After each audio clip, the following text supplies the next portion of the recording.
सोनिया बहुत ही गरीब परिवार से बिलोंग करती थी, इसलिए इंस्टाग्राम पर रील्स बनाना ही उसके जिंदगी बदलने का एकमात्र रास्ता था। पूरी फैमिली वेस्ट दिल्ली के नागलोई में एक किराए के रूम में रहती थी। अब सोनिया ने अपने फैमिली को इस गरीबी के दलदल से निकालने के लिए सोशल मीडिया इन्फ्लुएंसर बनने का फैसला लिया। जब पेरेंट्स काम के लिए बाहर चले जाते तो सोनिया दिन भर इंस्टा पर रील्स बनाती रहती। सोनिया अपने रील को शूट करने के लिए दिल्ली के पॉपुलर स्पॉट कनॉट प्लेस के पास भी जाती थी। इसके रिजल्ट भी उसे दिखने लगे और धीरे धीरे उसके इंस्टा आईडी पर 7,000 से भी ज्यादा फॉलोअर्स हो गए। लेकिन किस्मत को कुछ और ही मंजूर था। सोनिया के सपनों ने उड़ान भरने शुरू ही किए थे कि तभी उसकी जिंदगी में एक भूत ने दस्तक दी।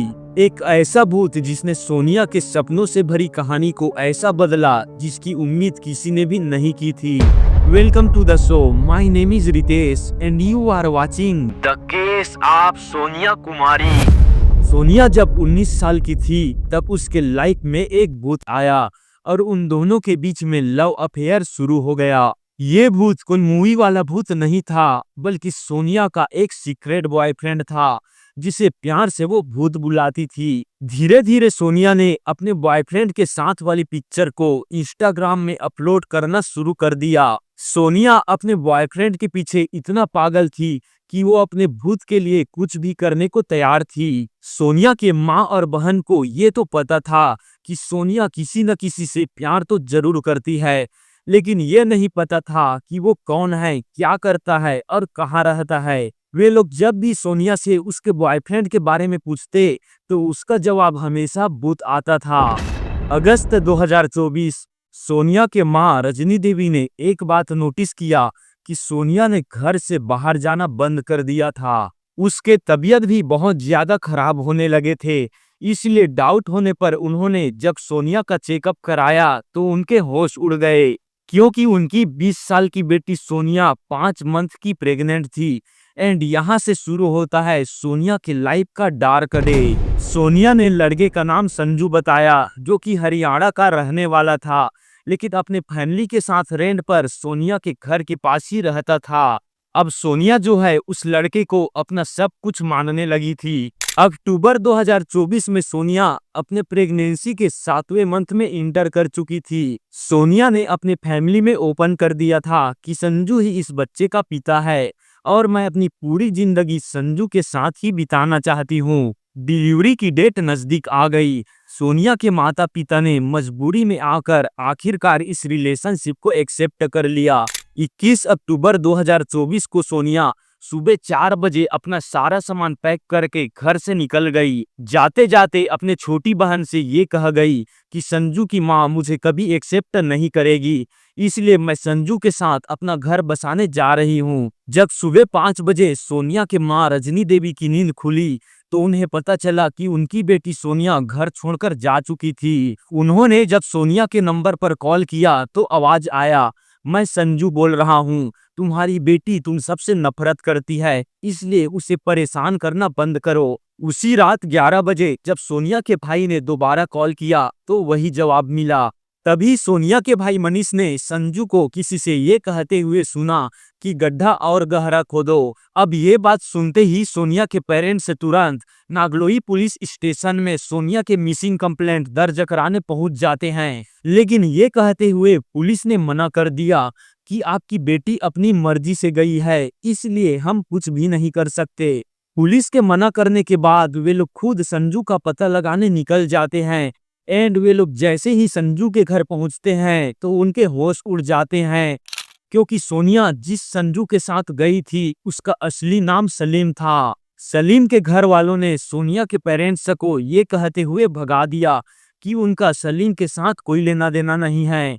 अगले दिन 23 अक्टूबर को सोनिया के भाई मनीष के पास पश्चिम बिहार पुलिस स्टेशन से एक कॉल आती है, जिसमें एक पुलिस ऑफिसर मनीष को बताते हैं कि हमने एक लड़के को बिना नंबर प्लेट वाली बाइक के साथ में पकड़ा है और उसके पास सोनिया और उसके फादर का आधार कार्ड मिला है।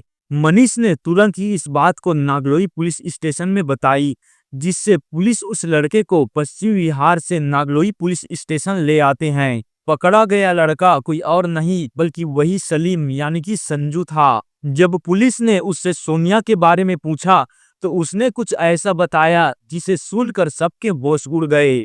21 अक्टूबर की सुबह जब सोनिया अपना सारा सामान पैक करके घर से निकली थी तो सलीम उसे कार में पिक करने आया था। रास्ते में उसने अपने दो दोस्त पंकज और रिदिक को भी पिक कर लिया।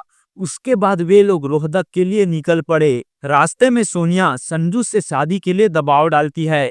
वे लोग रोहतक बहादुरगढ़ हाईवे पर पहुंचे ही थे तभी उनके बीच शादी को लेकर झगड़ा शुरू हो जाता है। अब सलीम को पता चल गया था कि सोनिया उससे शादी करके ही मानेगी, इसलिए उसने पहले से ही प्लान बना लिया था। सलीम ने सोनिया से शादी करने का वादा किया और इसी बात का जश्न मनाने वे लोग रोहतक में पार्टी करने रुक गए, जहां पर सलीम और उसके दोनों दोस्त शराब पीते हैं। फिर थोड़ी देर बाद वे सभी लोग रोहतक से 20 किलोमीटर दूर मदीना गांव में एक सुनसान जगह पर रुक जाते हैं, जहां पर उन तीनों ने 7 साल की प्रेग्नेंट सोनिया को न सिर्फ बेरहमी से पीटा बल्कि मोबाइल चार्जर के केबल से गला घोंट कर उसकी जान ले ली। ये वही 11 बजे का समय था जिस टाइम पर सोनिया के भाई मनीष ने संजू को कॉल किया था और संजू अपने दोस्तों को गहरा गड्ढा खोदने को कह रहा था। एंड उसी 4 फुट गहरे गड्ढे में सोनिया को दफन कर वे तीनों वापस आ गए ताकि किसी को भी उन पर शक ना हो। सलील को पेट में पल रहे उस बच्चे के बारे में भी ख्याल नहीं आया। ये पूरा केस सलीम ने पुलिस के सामने कन्वेंस किया और बताया कि सोनिया उस पर बार बार शादी के लिए प्रेशर डाल रही थी। सलीम ने बहुत ही प्लान के साथ में सोनिया को अपने प्यार के जाल में फंसाया था। उसने ना सिर्फ अपना नाम ही संजू बताया बल्कि हिंदू धर्म से होने का भी खेल बनाया। जब सलीम सोनिया के साथ में होता तो अपने माथे पर टीका भी लगा लेता था एंड सारे हिंदू फेस्टिवल भी अटेंड करता था। अब सवाल ये है कि क्या सोनिया पहली लड़की थी जो इस दरिंदे के जाल में फंसी थी या इससे पहले भी उसने कई लड़कियों को अपना शिकार बना लिया था, क्योंकि सलीम के इंस्टा आईडी के अनुसार इसने 10 बार से भी ज्यादा अपना यूजर आईडी चेंज कर चुका था। सलीम का मेन मकसद सोनिया के साथ फिजिकली होना ही था, इसलिए उसने शादी का वादा किया और सोनिया के साथ हैवानियत की, जिससे सोनिया प्रेग्नेंट हो गई। सोनिया ने इस दरिंदे का नाम भूत रखा था, जो वास्तव में एक शैतान ही निकला। फिलहाल सभी मुजरिम अरेस्ट कर लिए गए हैं। एंड एक दिन जो सलीम के घर वाले उससे मतलब न रखने की बात कर रहे थे, आज वही लोग उसे बचाने की कोशिश में लगे हुए हैं। शायद सलीम ने घर से बेदखल का ड्रामा इसलिए बनाया ताकि सोनिया सलीम के घर ना जा पाए। सोनिया उन सभी लड़कियों को सबक देकर जा रही है जो प्यार में अपना सब कुछ लुटा देती हैं। अब इसका मतलब ये नहीं कि हमारे आसपास सभी लड़के सलीम जैसे ही हो, लेकिन ये जरूरी है कि किसी भी रिश्ते में आगे जाने से पहले थोड़ा रुक जाएं, थोड़ा वक्त लें, एक दूसरे को समझें, क्योंकि वक्त हमारा सबसे बड़ा दोस्त है। तो ये था आज का केस। आप अपना ख्याल रखिए। मिलते हैं ऐसे ही नए केस के साथ। बहुत बहुत धन्यवाद।